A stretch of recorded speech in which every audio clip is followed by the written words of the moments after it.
नमो नमः। प्रारंभ किया जाए। श्री राम जय राम जय जय राम। श्री राधा कृष्णाभ्यां नमः। शिखि मुकुट विशेषम नीलपद्मांगदेशम विधुमुख कृतकेशम कौस्तुभापीतवेशम मधुररवकलेशम शम्भजे भ्रातृशेषम व्रजजनवनितेशम माधवम राधिकेशम। परम मंगलमय परम कारुणिक अकारण करुणा वर्णालय श्री राधा गोविंद जी के चरणार विंदों में अपना साष्टांग प्रणाम निवेदन करते हुए हमारे व्यास स्वरूप सभी आचार्य जनों के चरणों में पुनः पुनः अपना प्रणाम निवेदन करता हूँ तथा अन्य समस्त भक्तजन गुरुजन श्रेष्ठ जन श्रद्धालु जन रसिक श्रोत्री वृंदों को रसिक जनों को भावुक जनों के चरणों में सभी मातृ भक्ति मई माताओं के चरणों में अपना पुनः पुनः प्रणाम निवेदन करता हूँ।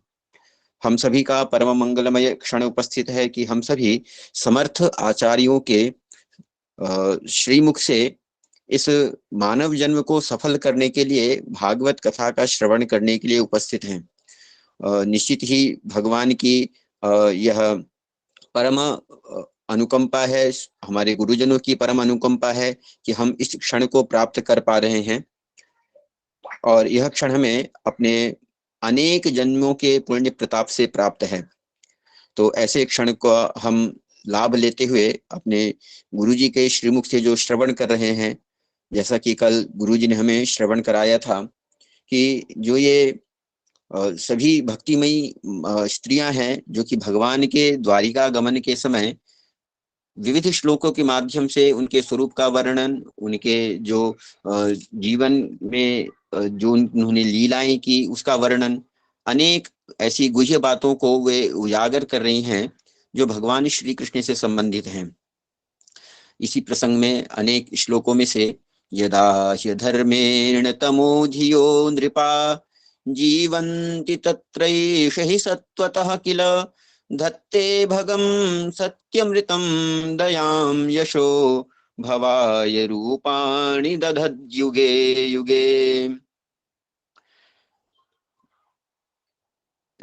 जो तामसी बुद्धि वाले जो राजा होते हैं वे क्या करते हैं कि अधर्म के माध्यम से अपने जीवन का पालन पोषण करने में लगे रहते हैं, अपने कुटुंब का भरण पोषण करने में लगे रहते हैं। और तब यही जो भगवान श्री कृष्ण हैं वे क्या करते हैं कि ऐसे तो ये त्रिगुण से रहित हैं, त्रिगुण से परे हैं, फिर भी ये सत्य गुण को स्वीकार करके ऐश्वर्य सत्य रित दया और यश इत्यादि जो षड ऐश्वर्य हैं, षडभग हैं, उनको स्वीकार करते हुए इस संपूर्ण संसार का कल्याण करने के लिए अनेक युगों में अनेक अवतारों को धारण करके इस पृथ्वी का कल्याण करते हैं।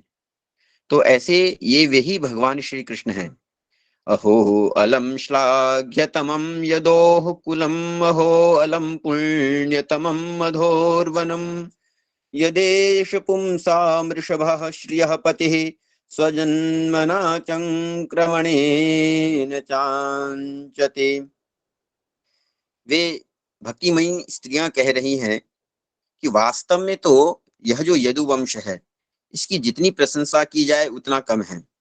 कारण है कि साक्षात जो लक्ष्मीपति भगवान श्री पुराण पुरुषोत्तम जो श्री कृष्ण हैं उनके उन्होंने इस वंश में अवतार ग्रहण करके इस वंश को वंश का सम्मान जो है वह बढ़ाया है। और वह इस पवित्र जो यह मधुवन है, ब्रजमंडल है, ब्रजभूमि है, उसको धन्याति धन्य बना दिया है। कारण है कि भगवान श्री कृष्ण के जो चरणार विंद हैं वे चरणार विंद इस भूमि को साक्षात एकदम जो है बिना किसी व्यवधान के इस चरण भूमि अपने चरणार विंदों से उन्होंने इस भूमि पर में विचरण किया है और इस भूमि को उन्होंने धन्याति धन्य कर दिया है। और यह जो है अनेक अपनी अवस्थाओं का इन्होंने यहाँ पर में घूम फिर करके और इसकी शोभा को उन्होंने बढ़ाने का काम किया है। अहो बतस्वर यशस्तिरस्करी कुशस्थले पुण्य यशस्करी भुवः पश्यन्ति नित्यं यदनुग्रहेषितं स्मृतावलोकं स्वपतिं स्मयत् प्रजाः। यह अत्यंत ही प्रसन्नता का विषय है कि जो यह द्वारिका की भूमि है उसने स्वर्ग जैसे, जिसके लिए सभी देवता मनुष्य असुर इत्यादि लालायित रहते हैं, उस स्वर्ग के यश का भी उन्होंने तिरस्कार कर दिया है। ऐसी जो यह द्वारिका भूमि है, उस द्वारिका भूमि ने उस यश का तिरस्कार करके इस पृथ्वी के इस यश को ही बढ़ाने का काम किया है। आखिर ऐसा हो भी क्यों ना, क्योंकि वहां की जो उस द्वारिका की जो प्रजा है, उन्होंने अपने राजा, अपने स्वामी, अपने मालिक भगवान श्री कृष्ण, जो कि मंद मंद मुस्कान से उन द्वारिका वासियों के ऊपर अपनी कृपा दृष्टि बिखेरते रहते हैं, उस कृपा दृष्टि से उनको निहारते रहते हैं, ऐसे जो वह प्रजा है नित्य निरंतर उनका दर्शन करती रहती है। तो यह द्वारिका ने उस स्वर्ग के भी यश का तिरस्कार कर दिया है। ये जितने भी श्लोक हैं, इन सभी श्लोकों का श्रवण हमने गुरुजी के श्रीमुख से अनेक टीकाओं का आश्रय लेते हुए श्रवण किया था। आज पुनः मैं गुरुजी के चरणारविंदों में साष्टांग प्रणाम निवेदन करते हुए पुनः पुनः प्रार्थना करता हूँ कि गुरुजी अपने श्रीमुख से हमें आज जो है पुनः इस कथा सुधा रस में, इस कथा सुधा गंगा में हमें अवगाहन करने का क्षण प्रदान करें। श्री गुरुजी, सादर प्रणाम गुरुजी। वन्देऽहं श्रीगुरु श्रीयुतपदकमलं श्रीगुरून् वैष्णवांश्च श्रीरूपं साग्रजातं सहगण रघुनाथान्वितं तं सजीवम् साद्वैतं सावधूतं परिजनसहितं कृष्णचैतन्यदेवं श्रीराधाकृष्णपादान् सहगणललिता श्रीविशाखान्वितांश्च कुल्यन्तीवरलोचनं नवघनं श्यामाभिरामाकृतिम् विश्वेशं कमलाविलासविलसत् पादारविन्दद्वयम् दैत्यारिं सकलेन्दुमण्डितमुखं चक्राब्जहस्तद्वयम् वन्दे श्रीपुरुषोत्तमं प्रतिदिनं लक्ष्मीनिवासालयम् वन्दे श्रीपुरुषोत्तमं प्रतिदिनं लक्ष्मीनिवासालयम् अनर्पितचरीं चिरात् करुणयावतीर्णः कलौ समर्पयितुमुन्नतोज्ज्वलरसां स्वभक्तिश्रियम्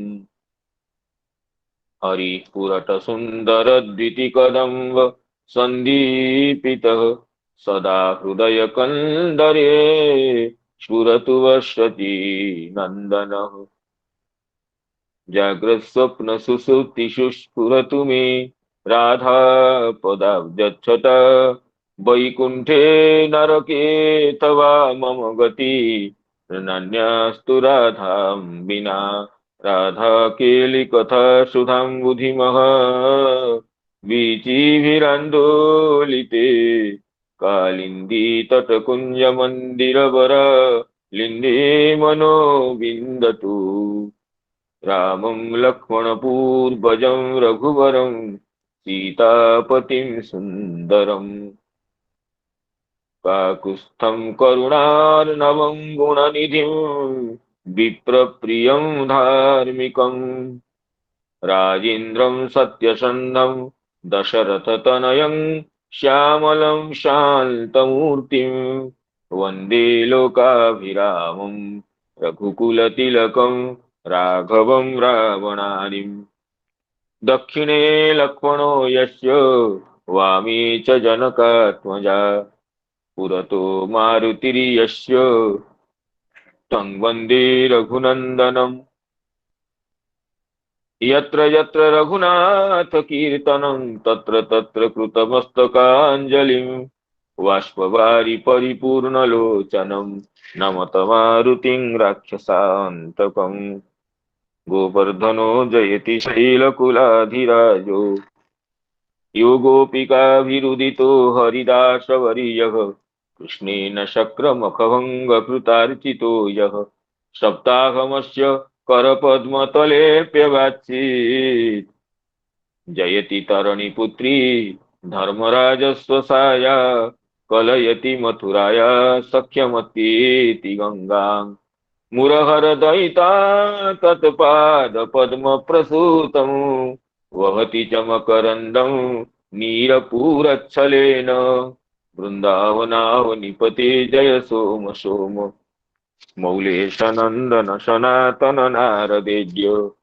गोपेश्वर ब्रजविलासि युगाङ्घ्रिपद्मे प्रीतिं प्रयच्छ नितरां निरुपाधिकां मे स्वसुखनिभृतचेतास्तद्विदस्तान्यभावो व्यजितरुचिरलीला कृष्णसारस्तदीयम् व्यतनुत कृपया यस्तत्त्वदीपं पुराणं तमखिलवृजिनग्नं व्याससूनुं नतोऽस्मि नारायणं नमस्कृत्य नरं चैव नरोत्तमं देवीं सरस्वतीं व्यासं ततो जयमुदीरयेत् अहो देवर्षिर्धन्योऽयं यत्कीर्तिं शार्ङ्गधन्वनः गायन्माद्यन्निदं तन्त्र्या रमयत्यातुरं जगत् वृन्दायै तुलसीदेवी प्रियायै केशवस्य च कृष्णभक्तिप्रदे देवी सत्यवती नमो नमः मूकं करोति वाचालं पङ्गुं लङ्घयते गिरिं यत्कृपातमहं वन्दे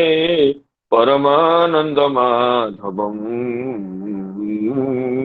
वाञ्छाकल्पतरुभ्यश्च कृपा सिन्धुभ्येव च पतितानां पावनेभ्यो वैष्णवेभ्यो नमो नमः पतितानां पावनेभ्यो वैष्णवेभ्यो नमो नमः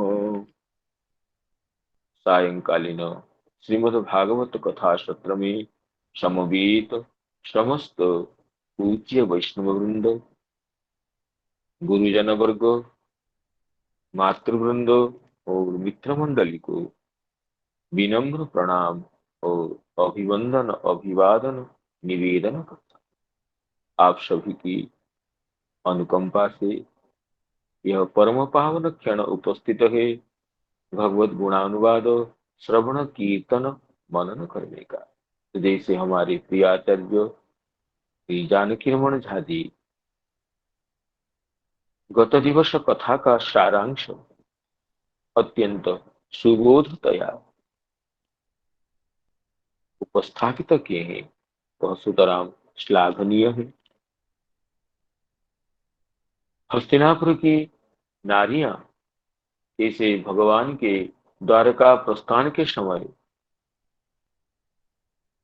उनके श्रीमुख का अवलोकन करती हुई भगवान की दिव्य सौंदर्य का निरीक्षण करती हुई सौंदर्य सुधा का पान करती हुई कैसे अपने हृदय के भाव को व्यक्त करती है वो आदरणीय झा जी ने व्यक्त किए हैं। तो झा जी को अपनी ओर से आप सभी की ओर से कृतज्ञता निवेदन करते हुए आज की कथा में प्रवेश करना चाहता। तो हस्तिनापुर की रमणिया भगवान के गुणानुवाद के साथ भगवान की आविर्भाव स्थल मधुबन का, मथुरा मंडल का महत्व बताए, और अब भगवान का जो निवास स्थल कुशस्थली अर्थात द्वारिका, उसका महत्व बताती हुई ये रमणिया यह कह रही थी कि द्वारिका का यश, द्वारिका की कीर्ति स्वर्ग की कीर्ति को भी तिरस्कार करने वाली और इस भुवन की कीर्ति को बढ़ाने वाली। अहोबत स्वर यशस तिरस्करी, अहोबत स्वर यशस तिरस्करी, कुशस्थली पुण्य यशस्करी भुवः पश्यन्ति नित्यं यदनुग्रहेसितं, पश्यन्ति नित्यं यदनुग्रहेसितं, स्मितावलोकं स्वपतिं स्मजत् प्रजाः, स्मितावलोकं स्वपतिं स्मजत् प्रजा। तो वो द्वारिका धन्य है जिस द्वारिका की प्रजागण नित्य भगवान के अनुग्रह प्रेरित स्मितावलोक पूर्ण मुखमंडल का दर्शन करती हैं। तो इसमें श्रीधर स्वामी पाद की टीका की चर्चा हो गई थी। चक्रवर्ती पाद की टीका का आलोचना करते हैं कि चक्रवर्ती पाद कह रहे हैं, मधुवनं स्तुत्वा द्वारकां स्मरन्त्य आहु, अहो अलंग श्लाघ्यतमं यदोकुलम, अहो अलंग श्लाघ्यतमं मधुर कह करके मधुबन को, मथुरा को प्रशंसा करने के बाद बुद्ध भगवान की निवास स्थल द्वारिका की स्तुति कर रही हैं। अहो कुशस्थली द्वारिका स्वर जशस इति लोकरीत्येव उक्ति, स्वर जशस तिरस्करी, यह तो लोकरीति से कह गई, क्योंकि स्वर्ग का अर्थ स्वर्ग लेंगे तो स्वर्ग तो कुछ भी नहीं है भगवान के धाम के सामने। स्वर्ग क्या, भूर्भुवस्व जनमह तपो ब्रह्मलोक तक भी भगवान के धाम से,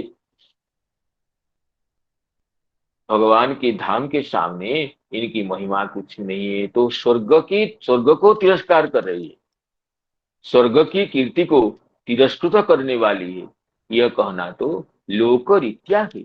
क्योंकि लोक में लौकिक जन स्वर्ग को बड़ा मानते हैं, स्वर्ग सुख को अपूर्व मानते हैं, इसलिए लोक रीति को स्वीकार करती हुई ये रमणीगण, हस्तिनापुर की नारीगण द्वारिका के महात्म्य, द्वारिका की कीर्ति, स्वर्ग की कीर्ति को तिरस्कार करने वाली है, यह कहती है कि लोकरीत्या एवं न तो सिद्धांत रीत्या, अथवा स्वशब्देन वैकुंठस्य अभिधानं वा, अथवा स्व शब्द से, स्वर यशस तिरस्करी, स्व शब्द से हमें वैकुंठ को ही समझना चाहिए। भागवत में भी अन्यत्र भी स्वर शब्द में वैकुंठ ही कहा गया है, गोलोक ही कहा गया। जैसे पूतना मोक्षण के प्रसंग में पद्भ्याम भक्त हृदिस्ताभ्याम वंद्याभ्याम लोकवंदिते अंगं दस्या समाक्रम्य भगवान अपिवस्तनम या तो धान्य पिसा स्वर्गम अवाप जननी गतिम कृष्ण भुक्त स्तन खिरा किमु गावूनु मातरः, या तो धान्य पिसा स्वर्गम अवाप जननी गतिम। भगवान अपनी भक्त हृदयस्थ चरण कमलों के द्वारा जिसके अंग को स्पर्श करके दुग्धपान किए, ऐसे यातुधानी, ऐसे राक्षसी पूतना भी स्वर्गम अवाप जननी गतिम स्वर्गम अवाप, जातुधान्य पिसा स्वर्गम अवाप जननी गतिम। तो जननियों की गति तो स्वर्ग नहीं होती, तो वैकुंठ में होती है, गोलोक में होती। तो यहाँ पर टीकाकारों का यह अभिमत है कि स्व शब्द परमानंद विशेष धाम का वाचक है। तो स्व शब्द से यहाँ हमें गोलोक धाम का ही, वैकुंठ का ही ग्रहण करना है। तो इसी तरह स्वर यशस तिरस्करी, यहाँ भी स्वर शब्द से वैकुंठ का ही ग्रहण करना चाहिए। तो भगवान के मर्त्य भूमि में अवतरण करने से इस मर्त्य भूमि की महिमा वैकुंठ को भी तिरस्कार करने वाली। इसलिए तो गोपियां गोपी गीत के प्रारंभ में कहती है कि जयति तेधिकम जन्मना ब्रज स्वयत इंदिरा शश्वत ते जन्मना ब्रज अधिकं जयति नाम वैकुंठादि धामभ्योऽपि वैकुंठादि लोकेभ्यः अपि जयति सर्वोत्कर्षेण वर्तते। क्योंकि शयत इंदिरा शश्वत, वैकुंठ में तो लक्ष्मी सेव्या है, सबके द्वारा निषेधित चरण कमला है, लेकिन वह भगवती लक्ष्मी यहाँ तो श्रयते नाम सेवते, यहाँ सेवा कार्य है। तो इसलिए श्री चक्रवर्ती पाद कहते हैं स्व शब्द लोकरीत्या मान लिया जाए अथवा स्व शब्द से यहाँ वैकुंठ को ही ग्रहण करना चाहिए। भगवान के नित्य निवास स्थल होने से द्वारिका की कीर्ति वैकुंठ की कीर्ति को भी तिरस्कार कर रही है। अहोवत स्वर्यशस तिरस्करी कुशस्थली पुण्य यशस्करी भुव, कुशस्थली पुण्य यशस्करी भुव। और क्या न करेगी जत जतः जत प्रजा यत्रत्य प्रजा, इस द्वारिका की प्रजा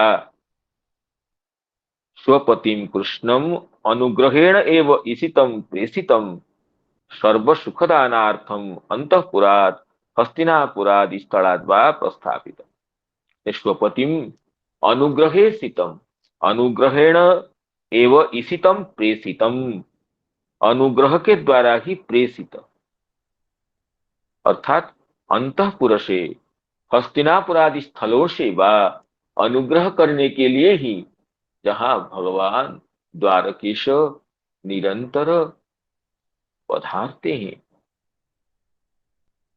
जद्वा अनुग्रह एव ईशित इष्टो यत्र तम, अनुग्रह मात्र प्राप्त्यर्थम इत्यर्थ, अथवा अनुग्रह ही जहां पर ईशित है, अनुग्रह ही जहां सबके कांक्षित है, वो अनुग्रह दान करने के लिए भगवान स्मितावलोक पूर्ण द्वारकेश भगवान जहां विचरण करते हैं, प्रजाओं को दर्शन देते हैं निरंतर, वो द्वारिका धन्य है।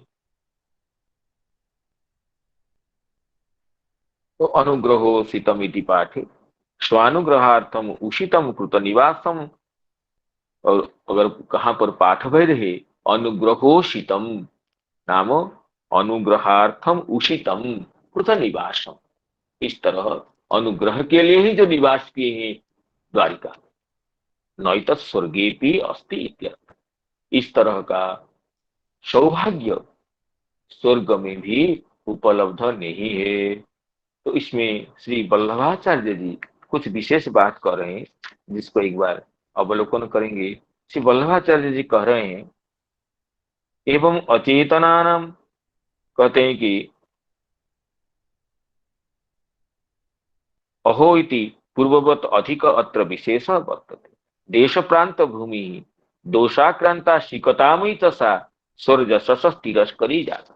कहते द्वारिका का स्थान तो शिकतामयी है, बालुकामय स्थान, बालुकामय स्थल है, फिर भी बालुकामयी भूमि होने पर भी, दोषाक्रांता होने पर भी यह भूमि स्वर्ग की कीर्ति को तिरस्कार करने वाली है। क्यों ना स्वर्गे ही देवा तिष्ठन्ति द्वारकायां तु देवाधिदेव, स्वर्ग में तो देवतागण रहते हैं, लेकिन द्वारिका में देवाधिदेव सकल देव प्रपूजित चरण कमल श्री द्वारकेश रहते हैं।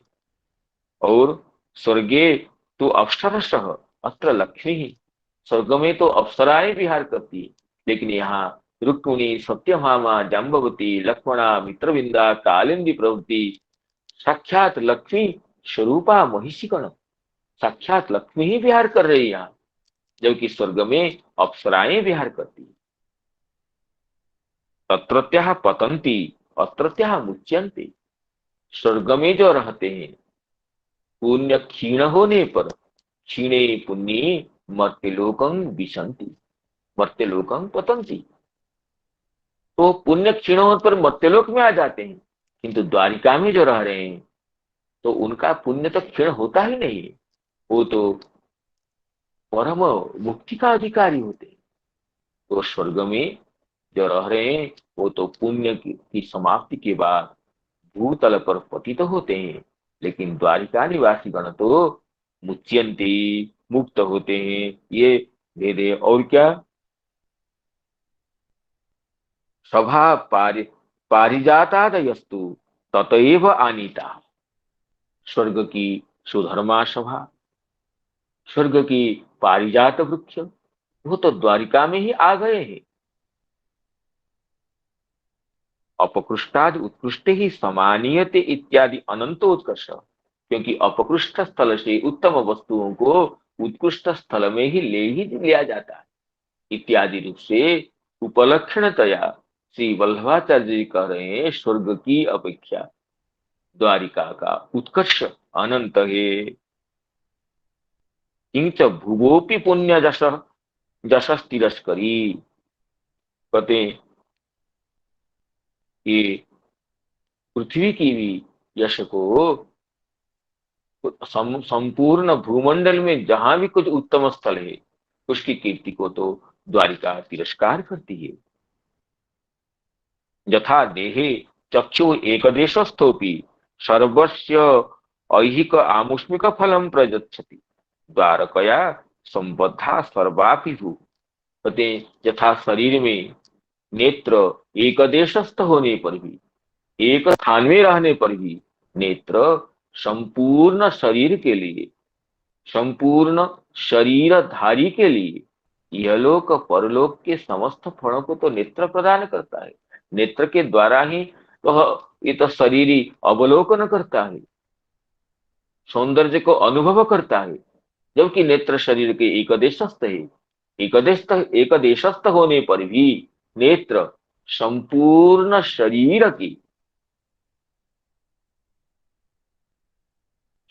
सौभाग्य का द्योतक है, संपूर्ण शरीर के साफल्य का हेतु है।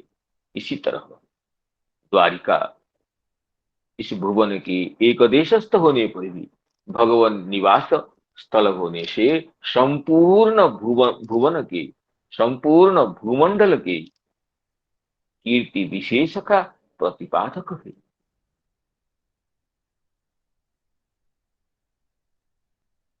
इति पृथ्वी धन्या यस्यां द्वारका वर्तते इति तिष्ठतु दूरे यम उत्कर्षः समाधि हृदयापेक्षया यम उत्कृष्टा तदाह पश्यन्ति। कहते समाधि स्थ योगियों की दृष्टि से भी, समाधि लभ्य तत्व की दृष्टि से भी द्वारिका का उत्कर्ष है। क्यों? ना पश्यन्ति नित्यम जदनुग्रहे सितम।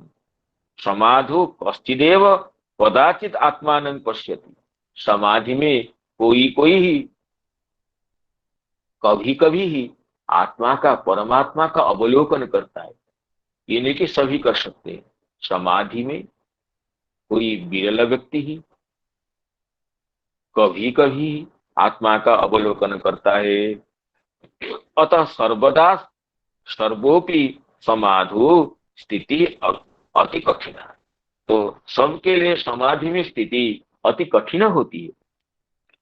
क्यों? ना वायु मनसो चंचलत्वात्, वायु का और मन का चंचल होने से सबके लिए समाधिस्थ होकर परमात्म तत्व का अनुभव करना सुकठिन होता है। और प्रयासाधिक्य भी उसमें है। द्वारिकायां तो भगवत अनुग्रहेण स्थिति ही, भगवान की अनुग्रह से तो द्वारिका में स्थिति होती है। अनुग्रह तो सुखात्मा स्थिर, अनुग्रह तो सुख स्वरूप है और स्थिर है। तद दर्शनार्थमेव भगवान तत्र स्थित। प्रजाओं को दर्शन देने के लिए ही, अनुग्रह सुधा वृष्टि करने के लिए ही भगवान द्वारिका में विराजमान हो रहे हैं। स्मितावलोकयति भक्ति ज्ञान प्रदत्वम सर्वेन्द्रिय आह्लादकत्वं च स्मितावलोक्य पश्यन्ति नित्यं यदनुग्रहेसितं स्मितावलोकम स्वपतिम स्मजत प्रजा।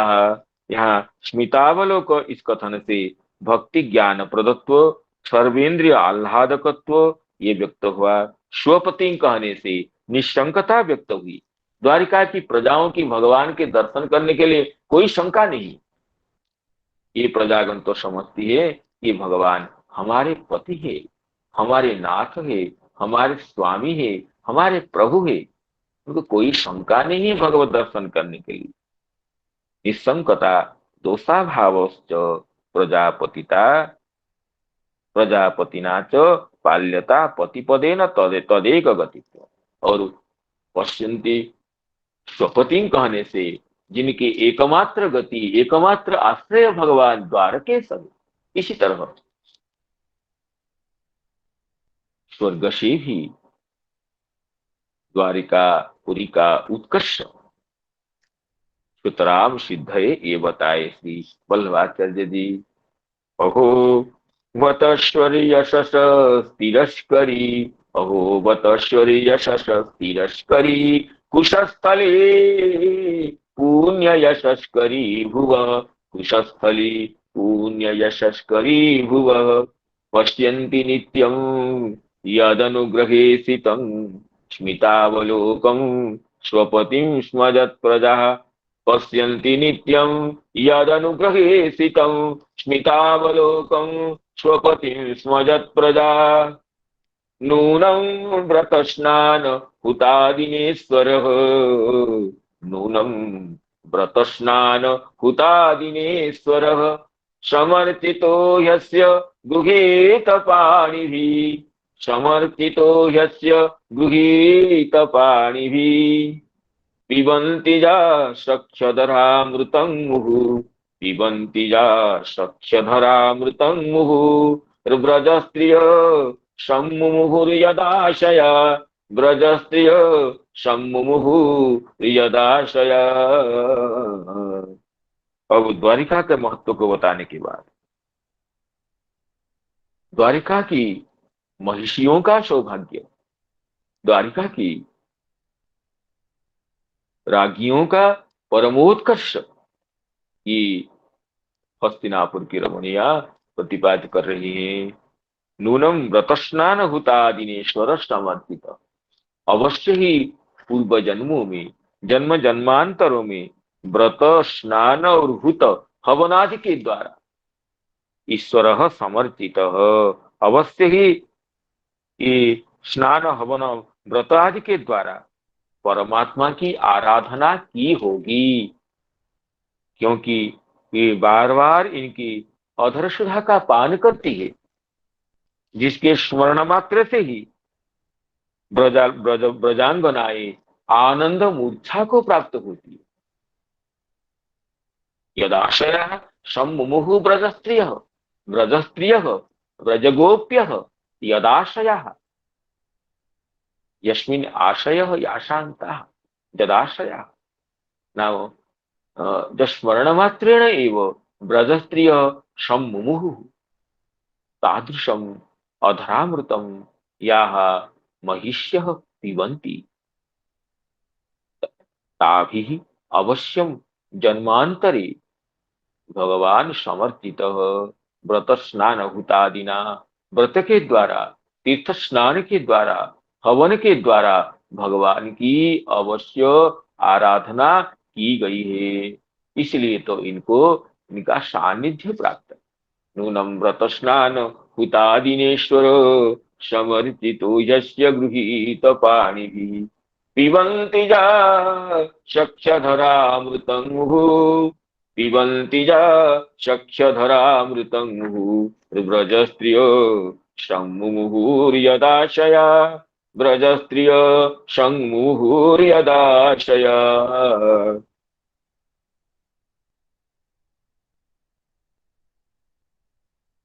तो हे सखी, अस्य गृहीत पाणी, श्रीधर स्वयं पाठ करें, अस्य गृहीत पाणी भी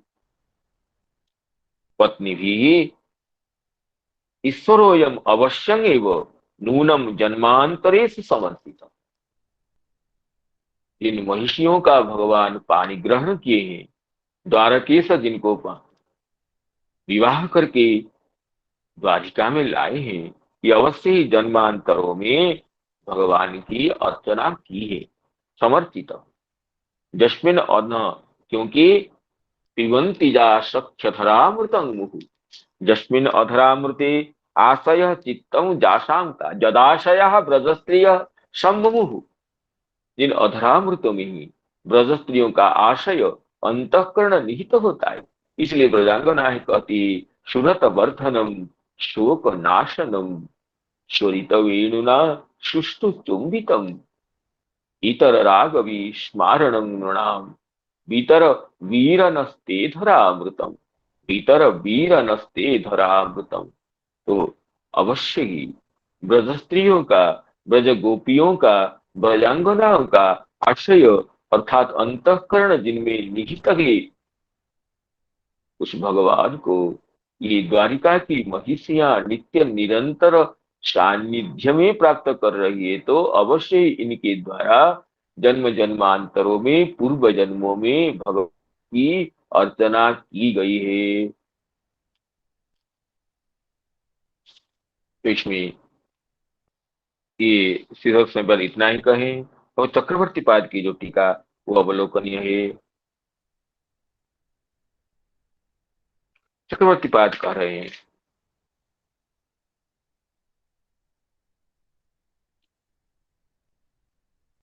तत्र उज्ज्वल रसोत्सुक्यवत्य आह। पहले शांत रस में जिनका औत्सुक्य था, शांत रतिमयी हस्तिनापुर रमणीया सखियों को बता रही थी, सभी किलायं पुरुष पुरातन यह एक आसीद अविशेष आत्मन इत्यादि। अब उज्ज्वल रस में, श्रृंगार रस में, मधुर रस में जिन महिषी, जिन हस्तिनापुर रमणियों की रति है, भावना है, उन उज्ज्वल रस विशेष के अवलंबन भूता, आलंबन भूता ये रमणिया कह रही है। नूनम अस्य गृहीत पाणिभिः नाम पत्नीभिः, गृहीताः पाणयः जाभिताः, गृहीत पाणयः, गृहीता गृहीत पाणिभिः नाम पत्नीभिः, जहाँ अधरामृतं मुहुः मुहुः पिबन्ति वयं तो अकृत तादृश व्रतः संप्रति एव सौंदर्यामृतमेव किंचिदेव पीवाम। कहते द्वारिका की महिषिया तो भगवान के अधरामृत का पान करती है, हम तो ऐसे व्रत, ऐसे पुण्य उपार्जन नहीं किए हैं, इसलिए भगवान के सौंदर्यामृत का, त्रिभुवन विलक्षण कमनीयतम भगवान के मुख कमल के सौंदर्य का ही निरीक्षण कर रही है। अधरामृत का पान तो द्वारिका की महिषियां ही कर सकती हैं। किंच अस्मत्तः कोटि गुणितोपि अधिका अपि ब्रज सुंदरीभ्य सकाशात अति न्यूना इत्या। कहते क्या तब फिर तो ये द्वारिका की महिषियां ही सर्वश्रेष्ठ है क्या, सर्वश्रेष्ठतया उज्ज्वल रस की उपासिका है क्या? कहते नहीं नहीं, ये द्वारिका की महिषियां तो हमसे करोड़ गुण सौभाग्यवती है, फिर भी प्रजांगनाओं की तुलना में, प्रजांगनाओं के साथ विचार करने में इनकी तो न्यूनता ही है। ब्रजांगना ही सर्वश्रेष्ठ सौभाग्यवती है, इसलिए कह रही हैं जस्मात् जदाशयाः यस्मिन् अधरामृते आशयः चित्तं यासां तथा भूता एव सत्यः संमुमुहु। उन अधरामृत में आशय अर्थात चित्त, अंतःकरण जिनका है, ऐसे ब्रजांगनागण सम्मुमुहु मूर्छिताः भवन्ति। तदा रात्रौ पीतचरस्य अधरामृतस्य प्रातः स्मरणेऽपि आनंद मूर्छां प्रापु। लीला विशेष में, लीला में पीत अधरामृत का स्मरण करके ही ये ब्रजांगनाएं मूर्छित हो जाती। न जाने पान काले ताः कीदृशीं दशां प्रापुरिति तासाम प्रेमाधिक्यात आनंदाधिक्यम व्यतीत। भगवान के साथ लीला विलास का जो पूर्व दिवस में संपन्न हुआ है, उसका स्मरण करते ही गोपांगनाएं मूर्छित हो जाती।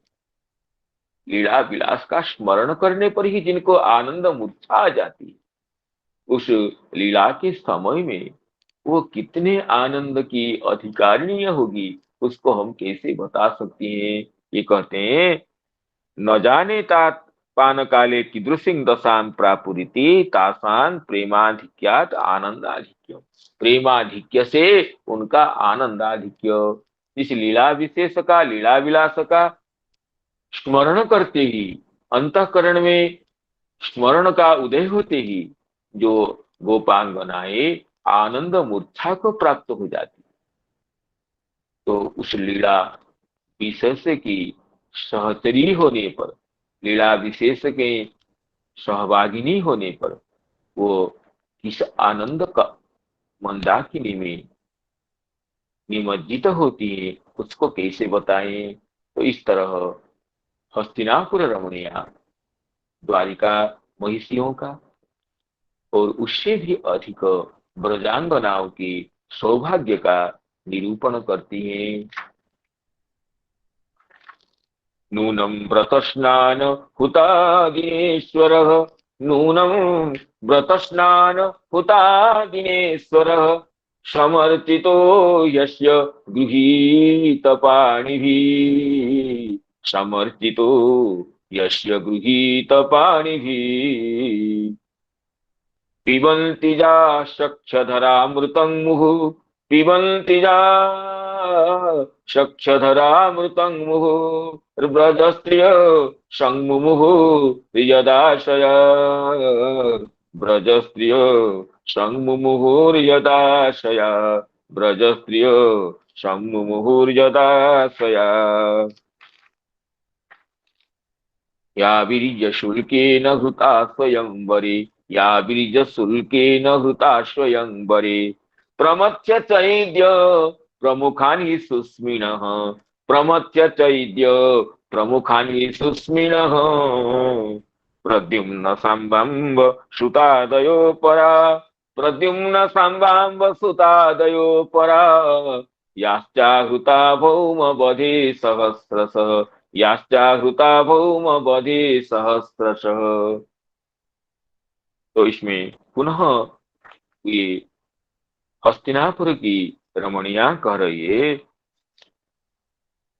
देखो ये याविर्ज शुल्केन हृता स्वयंवर, उन द्वारिका महिषियों के भाग्य का निरूपण करती हुई कह रही है, सुदृढ़ ये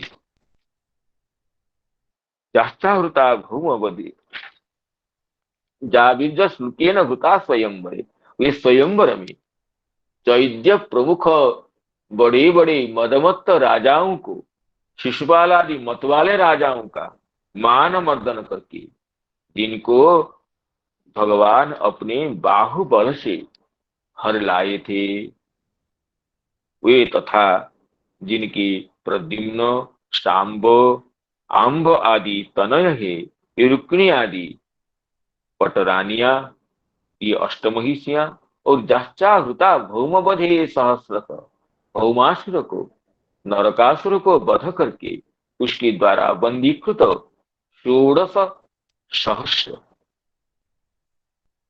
शतोत्तर 16 सहस्त्र जो राजकन्या है, इनको भगवान ला करके पाणी ग्रहण किए थे। ये सब धन्य है, क्योंकि इन सभी ने अपने इस सौभाग्य से नारी जाति को ही धन्य कर दे। इसको आगे कहेंगे, या बीज शुल्के न घृता स्वयंवरे, प्रमथ्य चैद्य प्रमुखानि सुस्मिनः, या प्रद्युम्न सांबाम्ब श्रुतादयो परा, याश्चाहृता भौमवधे सहस्रशः, याश्चाहृता भौमवधे सहस्रशः। तो श्रीधर स्वयं पाठ करें इसमें, एतत् प्रपंचयति जाइति द्वाभ्याम्, द्वारिका महिषियों के सौभाग्य को ही पुनः अग्रिम 2 श्लोक में विस्तारित कर रही हैं। वीर्यम प्रभावएव शुल्कं मूल्यम तेन सुष्मिनः बलिष्ठान। सुष्मि कहते हैं बलिष्ठ मदवत्त मतवा, मतवाले शिशुपाल प्रवृत्ति राजाओं को मान को मर्दन करके बीज शुल्केन, बीजंगेव शुल्कं मूल्यम तेन, अपने प्रभाव अपने पौरुष ही जो मूल्य जहाँ है, अपने पौरुष के मूल्य से ही भगवान जिनको हर लाए थे रुक्मिणी प्रवृत्तियों को, क्या बीज शुल्क न हृता स्वयंवर, स्वयंवर में जो अनेक अनेक राजाएं उपस्थित होने पर भगवान अपने प्रभाव से, अपने पौरुष से, अपने पराक्रम से, पराक्रम रूपक मूल्य से ही मत वाले राजाओं के मान को मर्दन करके जिन्हें रुक्मिणी आदि महिषियों को ले आकर के विवाह किए थे। और प्रद्युम्न शांबाम्ब सुतादयो परा, जाशाम रुक्मिणी जाम्बवती नाग्नदीति नाम तहा आदि जाशाम ता ताशांग सत्यभामादि नाम। तो रुक्मिणी जाम्बवती नाग्नदीति प्रवृत्तियों की, प्रद्युम्न शांब आम्ब प्रवृत्ति जो सुत है, शांब भी सुत है, एक आम्ब भी सुत है। प्रद्युम्न तो प्रद्युम्न तो रुक्मिणी के पुत्र हैं, शांब तो जाम्बवती के पुत्र हैं। इस तरह शांब आम्ब प्रभृति जो पुत्रगण है जिन महिषियों के, और आगे जाश्चा हृता भौमवधे सहस्रश, नरकासुर को वध करके भगवान जी से शतोत्तर 16 सहस्र राजकन्याओं को, बंदीकृत राजकन्याओं को मुक्त करके लाए थे और पाणी ग्रहण करके उनको धन्य किए थे। ये सब अत्यंत सौभाग्यशालिनी है ये कार्य। जाश्चापरा अस्य श्लोकस्य उत्तर श्लोकेन अन्वय, कहते इस श्लोक का उत्तर श्लोक में अन्वय, एताः परं स्त्रीत्वमपास्त पेशलम, इस श्लोक के साथ मिलने से इसका अन्वय पूर्ण होगा। इसमें श्री चक्रवर्ती पाद कह रहे हैं,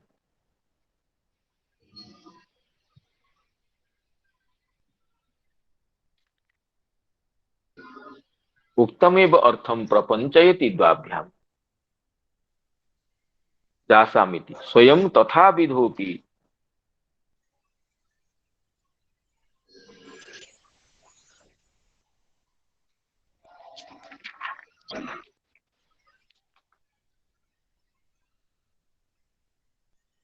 वीर्यम प्रभावेव शुल्कं मूल्यम तेन सुष्मिनः बलिष्ठान। जब चक्रवर्ती पाद कोई विशेष बात नहीं करे, श्रीधर स्वामी पाद जो कहें उसी का ही अनुमोदन कर रहे हैं। प्रद्युम्न शांब अंबाद्या सुता जासाम ता रुक्मिणी जाम्बवती नाग्नदित्य, रुक्मिणी जी के पुत्र प्रद्युम्न है, जाम्बवती के पुत्र शांब है, नाग्नदिति के पुत्र आम्ब है, और अनेक पुत्र होने पर भी इनके प्रमुख होने से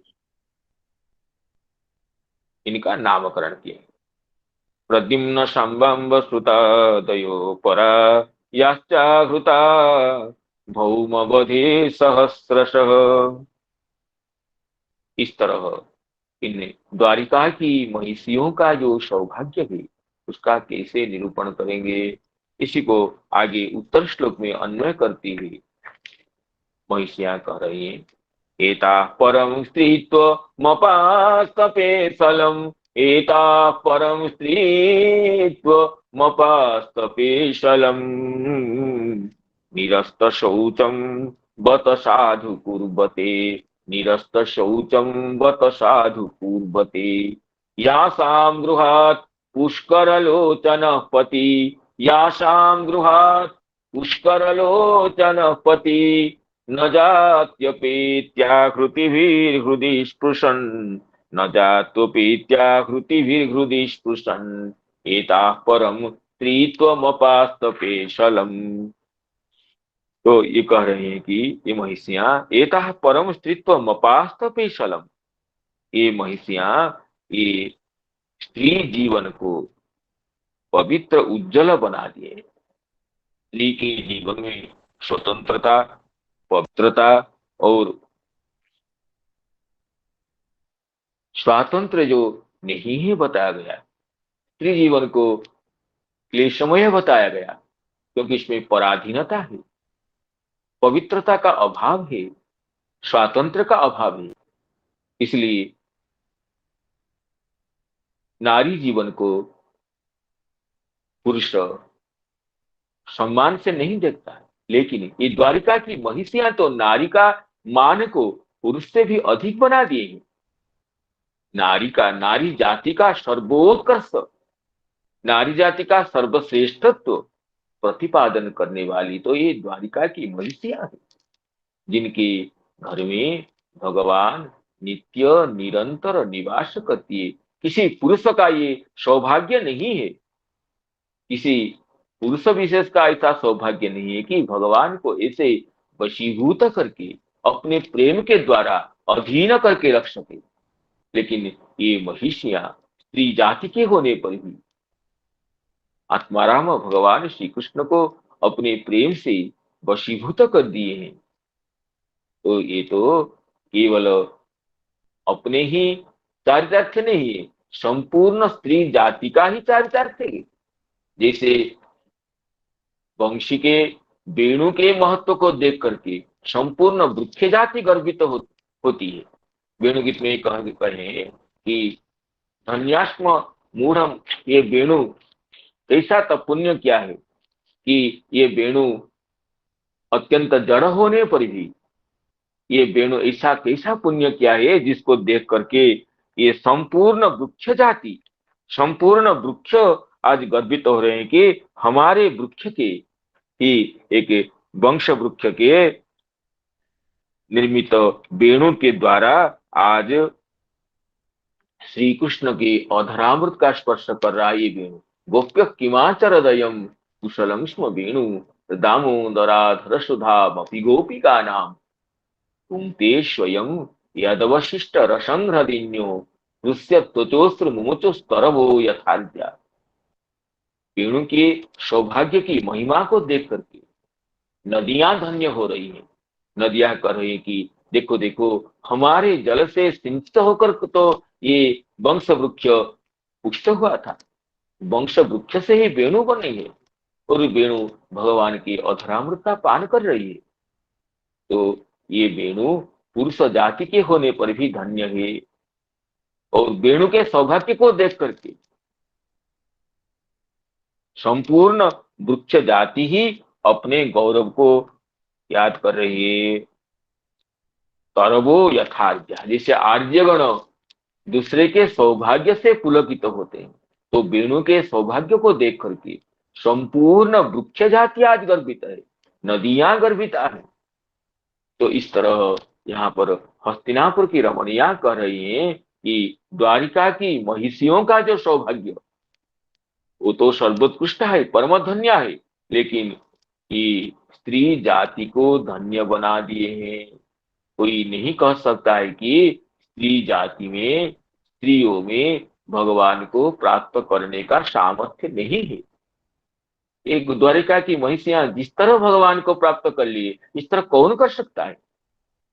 कोई पुरुष तो नहीं कर ही सकता है। तो ये एता परम स्त्रीत्व अपास्त पेशलम, स्त्रीत्वम स्त्री जाति जिसमें स्वातंत्र का अभाव है, जिसमें स्वाधीनता का अभाव, अपास्तम पेशलम, श्री श्री स्वामी पांच कह रहे हैं पेशलम का अर्थ है भद्रम स्वातंत्रम दस्मात् तत्। स्त्री जाति में स्वातंत्र नहीं है, पराधीनता है। सुरक्षा के लिए स्त्री को पराधीन बताया गया है। और स्त्री जाति में भी शौच आदि का अभाव भी है। फिर भी स्त्री जाति तो आज सर्वोत्कृष्ट स्थान को प्राप्त हो गई है इन द्वारिका की महिषियों के द्वारा। अब द्वारिका की महिषियों को देख करके कोई भी इस तरह कहने का सामर्थ्य नहीं रखेगा कि स्त्री जाति अपवित्र है, स्त्री जाति स्वतंत्र नहीं है। स्वतंत्र, परम स्वतंत्र भगवान को भी परतंत्र बना दिया है।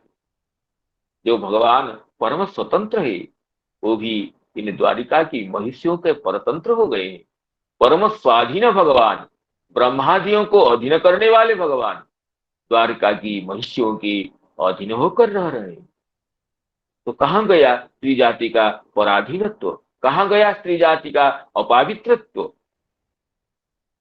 परम पवित्र जिनके नाम स्मरण से लोग पवित्र होते हैं, वो भगवान जिनकी निकट में निरंतर रहते हैं, ये द्वारिका की महिषियां स्त्री जाति को धन्य कर दिए। एता परम स्त्रीत्व मपास्तपेशलम निरस्त शौचम बत साधु कुर्वते। अपास्त पेशलम, अपास्तम अपगतम, पेशलम का अर्थ है भद्रम स्वातंत्रम जस्मात्, और निरस्त शौचम, निरस्तम शौचम शुचित्वम दस्मा तथा भूतंग अपि, इसमें शौच का सुतराम अभाव है, शौच का समयानुसार अभाव रहता है। ऐसे स्त्री जाति को भी वो जातु कदाचिदपि नापेति न निर्गच्छति, जिन महिषियों के भवन से भगवान निर्गत होते ही नहीं, जिनके प्रेम बंधन के द्वारा वशीभूत होकर भगवान द्वारकेश नित्य निरंतर इन महिषियों के साथ विहार करते हैं, ये महिषियां तो स्त्री जाति के गर्भ को, स्त्री जाति के महत्व को सबसे ऊपर चढ़ा दिए।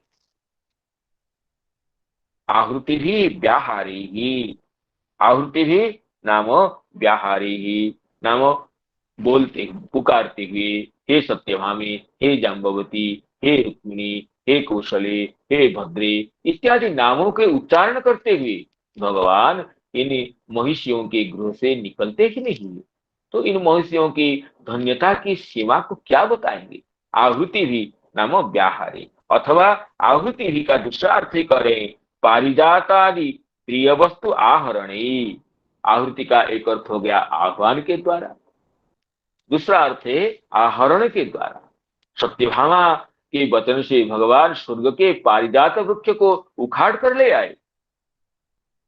इंद्र भी युद्ध करने के लिए आ गए, लेकिन भगवान उसकी कोई उधर दृष्टि न दे करके, इंद्र को अवहेलना करके भगवान पारिजात वृक्ष को स्वर्ग से ला करके सत्यभामा जी के उद्यान में स्थापित कर दिए, जिससे स्वर्ग से भी अन्नगु भ्रमरा स्वर्गा तदगंधा सबलंपटा, स्वर्ग से भी पारिजात भ्रमर, पारिजात के गंध के आसव से मोहित होकर के स्वर्ग के भ्रमरगण भी पारिजात वृक्ष के साथ साथ द्वारिका में आ गए थे।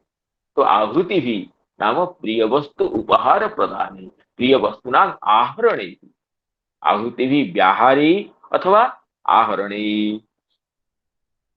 हृदय स्पृशन आनंदयन, हृदय को आनंदित करते हुए भगवान प्रिय वस्तु का आहरण करते हुए, प्रिय वस्तु का प्रदान करते हुए जिन महिषियों के घर से न जातु अपेति, कभी भी निर्गत होती नहीं। ये महिषियां तो सोचती है कि भगवान हमारे प्रेम के द्वारा अधीन होकर हमारे साथ निरंतर रह रहे हैं।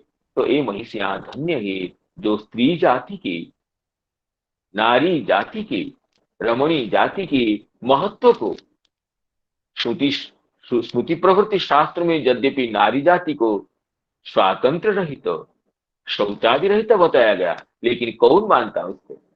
भगवान इनके जिन नारी जाति, इन महिषियों के वशीभूत होकर रह रहे हैं, तो उस नारी जाति का मान तो सर्वोत्कृष्ट हो गया, और आगे कोई नहीं कह सकता है कि नारी जाति न्यून है, क्योंकि द्वारिका की महिषियां तो नारी जाति के सौभाग्य को सर्वश्रेष्ठतया, सर्वाधिकतया व्यक्त कर दिए हैं।